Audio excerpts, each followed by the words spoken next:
Assalamualaikum warahmatullahi wabarakatuh. Alhamdulillahi rabbil alamin. Wabihi nasta'inu ala umuri dunya waddin. Wassalatu wassalamu ala asrafil anbiya wal mursalin wa ala alihi wa ashabihi ajma'in. Amma ba'd. Alhamdulillah, mari kita sampaikan puji syukur kita kepada Allah Subhanahu wa taala atas rahmatnya hari ini kita bisa bertemu lagi dalam kajian rutin kita. Dan hari ini kita akan mengangkat tema tentang work and life balance, kehidupan yang seimbang antara pekerjaan dengan sisi kehidupan kita yang lain. Pada yang terhormat Kepala Kantor Perwakilan Bank Indonesia Provinsi Sumatera Barat, Bapak Wahyu Purnama, dan juga Bapak Deputi Kepala Perwakilan Kantor Perwakilan Bank Indonesia Provinsi Sumatera Barat, Bapak Iman Syuryansah Nurdin, dan seluruh pegawai Bank Indonesia Provinsi Sumatera Barat yang dimuliakan oleh Allah. Kenapa kita angkat tema ini? Work and life balance. Karena kita melihat bahwa hidup kita ini dari sejak mulai kita kerja sampai kita hari ini, ya, begitu banyak waktu kita yang kita gunakan untuk tugas-tugas pekerjaan. Kita berangkat pagi, pulang sore, kadang pulang sampai malam untuk bekerja, untuk mencari nafkah, untuk kebahagiaan keluarga kita.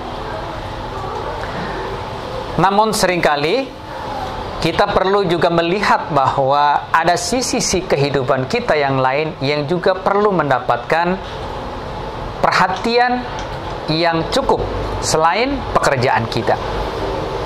Maka para ahli kemudian merumuskan bahwa kalau hidup kita ini ingin seimbang, maka kita setidaknya harus mengelola 5 hal dalam kehidupan kita yang juga penting untuk kita perhatikan. Yang pertama adalah finance. Ini soal keuangan. Yang kedua adalah soal fit. Ini soal kesehatan kita. Yang ketiga, family, keluarga kita. Yang keempat, friend, persahabatan, pertemanan, hubungan sosial kita. Dan yang terakhir adalah faith, kepercayaan kita kepada Tuhan, hubungan kita dengan Allah, kedekatan kita dengan Sang Pencipta. Inilah 5 sisi kehidupan yang masing-masing perlu mendapat porsi yang sesuai. Maka mari kita bahas bagaimana kita mengelola 5 hal ini secara lebih bijaksana. Ya. Allah Subhanahu wa taala mencontohkan, mengajarkan kepada kita doa yang sangat indah yang disebut dengan doa sapu jagat. Bagaimana doanya? Rabbana atina fid dunya hasanah. Ya Allah, berikanlah kepada kami kehidupan yang baik di dunia, kehidupan yang sukses di dunia. Tapi juga kalimat berikutnya, wa fil akhirati hasanah, dan juga kehidupan yang baik di akhirat, kehidupan yang sukses di akhirat. Jadi kita diminta oleh Allah untuk berdoa, berikhtiar supaya kita sama-sama sukses baik di dunia maupun di akhirat. Nah, 5 hal tadi, 5F tadi, itu salah satu terjemahan bagaimana kita hidup secara seimbang. Kita bahas yang pertama. F yang pertama adalah finance, kebutuhan kita terhadap keuangan, kebutuhan kita terhadap penghasilan. Dan inilah yang kita kerjakan, inilah yang kita kejar setiap hari. Ya, dengan uang maka kita bisa mengatur kebutuhan keluarga kita. Dengan uang yang cukup kita bisa memberikan pendidikan yang layak untuk anak-anak kita, rumah yang nyaman untuk keluarga kita, kendaraan yang nyaman untuk kita tempati, kita jadikan sebagai alat transportasi. Finance adalah bagian dari kebutuhan kita. F yang kedua adalah fit, kesehatan. Kadang-kadang ada orang-orang yang begitu luar biasanya bekerja sampai lupa untuk menjaga kesehatannya, sampai lupa untuk istirahat, sampai lupa untuk berolahraga. Akhirnya sakit. Dan begitu sakit, maka produktivitas yang tadi dia kejar dengan kerja yang luar biasa menjadi hilang. Maka di tengah kesibukan-kesibukan kita harus punya waktu yang juga cukup untuk menjaga kesehatan kita. Setidaknya ada 4 hal yang kita bisa lakukan untuk menjaga kesehatan. Kenapa ini penting sebagai seorang Muslim, sebagai seorang beragama? Karena dengan kesehatan ini kita bisa melakukan banyak amal-amal soleh. Pekerjaan bagian dari ibadah kita. Kalau kita sakit, maka kita akan nggak produktif, ya. Dan kita harus sadar bahwa tubuh kita ini adalah bagian dari amanah yang harus kita jaga kepada Allah Subhanahu Wa Taala. Nah, apa 4 hal yang kita bisa lakukan untuk menjaga kesehatan? Yang pertama adalah makanan. Pastikanlah makanan-makanan kita adalah makanan yang sehat, makan makanan yang tidak merusak tubuh kita, halalan thayyibah. Dalam Islam, ya, kriteria adalah halal dan thayyib. Halal artinya tidak melanggar ketentuan agama, dan thayyib artinya dia baik untuk tubuh kita. Sesuatu yang halal dan thayyib, maka dia akan bagus untuk kita, ya. Pastikanlah makanan yang masuk dalam tubuh kita adalah makanan yang halal, makanan yang thayyib, ya. Hal yang kedua yang bisa kita lakukan untuk menjaga kesehatan kita adalah olahraga. Maka Rasulullah SAW itu orang yang sepanjang hidupnya hanya 1 kali sakit, yaitu ketika akan wafat. Tubuh Rasul adalah tubuh yang begitu bugar, ya, tubuhnya sehat, ya, makanannya sehat, dan produktivitasnya kuat.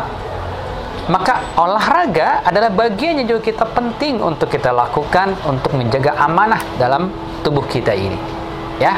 Maka olahraga secara teratur, secara rutin, seminggu 2-3 kali itu penting untuk menjaga kebugaran.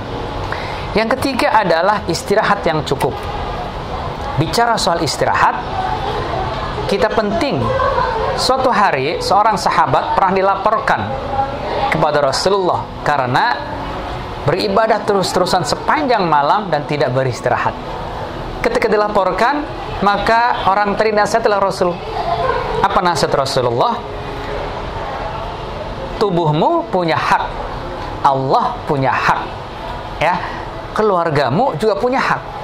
Artinya hak-hak itu termasuk hak tubuh kita untuk bisa tetap fit, tetap sehat, bagian dari syariah Islam, ya. Maka istirahat cukup itu penting, ya. Jangan terlalu banyak kita kemudian menghabiskan waktu begadang malam-malam akhirnya kita sakit, ya. Yang keempat adalah berpikir positif. Nah, kenapa berpikir positif kok masuk dalam bagian kesehatan? Karena ternyata banyak sekali penyakit-penyakit fisik yang muncul karena kesehatan. Banyak penyakit fisik yang muncul karena pikiran yang negatif, ya. Sakit jantung itu sebabnya bisa karena fisiknya bermasalah, bisa karena pikirannya. Sakit diabetes itu bisa karena fisiknya bermasalah atau bisa karena pikirannya yang sedang terganggu bermasalah. Maka orang-orang yang berpikir positif adalah orang-orang yang lebih mungkin untuk hidup secara sehat. Nah, fit adalah bagian yang harus kita kelola karena ini bagian dari perintah Allah. Yang ketiga adalah, ya, family, keluarga. Di kota-kota besar, ya, banyak orang-orang yang waktunya habis untuk pekerjaan, habis di jalan, kemudian lupa dengan hak-hak keluarganya, dengan istrinya, dengan anak-anaknya. Maka tunaikanlah kewajiban kita kepada anak-anak kita sebagai bagian dari bukti tanggung jawab kita kepada keluarga. Ada fenomena yang disebut dengan fatherless country. Indonesia adalah fatherless country nomor 3 di dunia. Negara di mana anak-anak tumbuh dengan sangat sedikit sentuhan ayah. Padahal Allah Subhanahu wa taala akan menanyakan kepada kita di akhirat tanggung jawab kita sebagai orang tua dalam mendidik anak. Family adalah bagian yang sangat penting kita jaga sebagai amanah dari Allah Subhanahu wa taala. Maka sesibuk apapun kita, jangan lupa bahwa ada hak yang dimiliki oleh keluarga kita, oleh istri, suami, dan anak-anak kita atas diri kita, atas waktu kita. Bagi kita yang tinggal satu rumah dengan keluarga, mari manfaatkan waktu-waktu yang sangat langka, waktu-waktu emas, golden time untuk membersamai mereka. Golden time pertama adalah waktu antara sejak kita bangun pagi, anak-anak bangun pagi sampai kita berangkat ke kantor. Maka biasakan jadikan kultur di rumah supaya seluruh anggota keluarga sudah bangun sebelum subuh, berwudu, dan kemudian pergi bersama anak-anak ke masjid. Perjalanan pergi ke masjid, pulang dari masjid, jadikan itu sebagai kenangan yang akan diingat oleh anak-anak kita pada saat mereka dewasa. Golden time kedua adalah saat dimana kita sudah sampai rumah dari kantor sebelum anak-anak tidur. Jadikan sebagai percakapan-percakapan yang mendekatkan hati anak-anak kepada kita. Bagaimana kalau kita tidak tinggal satu rumah? Kita sedang tugas, kebetulan tugasnya di luar daerah penempatan asal kita, keluarga kita di luar kota. Apa yang kita bisa lakukan? Ketidakhadiran secara fisik tidak harus kemudian diiringi dengan ketidakhadiran secara ruhiyah, ketidakhadiran secara psikologis. Hari ini teknologi sudah semakin maju. Manfaatkan waktu pagi, manfaatkan waktu sore, waktu malam untuk video call, untuk telepon, karena itu akan mendekatkan. Maka jangan sampai hilang meskipun kita tidak satu rumah, ya, peran sebagai kepala keluarga harus tetap ada sebagai pengambil keputusan, sebagai pengayom, sebagai pembimbing, sebagai guru di rumah bagi anak-anak. Nggak boleh hilang meskipun kita tidak tinggal satu rumah. Itulah bentuk kewajiban kita bagaimana kita menjaga, ya, keseimbangan hidup kita tentang keluarga. Yang keempat, friend.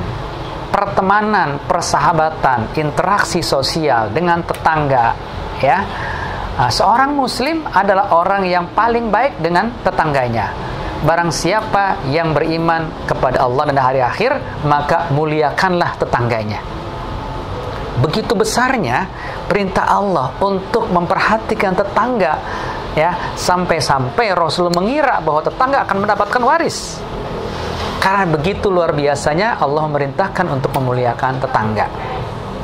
Maka jangan sampai kemudian hidup kita 24 jam ini asing dari lingkungan rumah, asing dari tetangga. Karena merekalah yang akan menjadi lingkungan didik untuk anak-anak kita. Merekalah yang akan menjaga kita. Merekalah yang akan menjadi tetangga kita nanti di surga.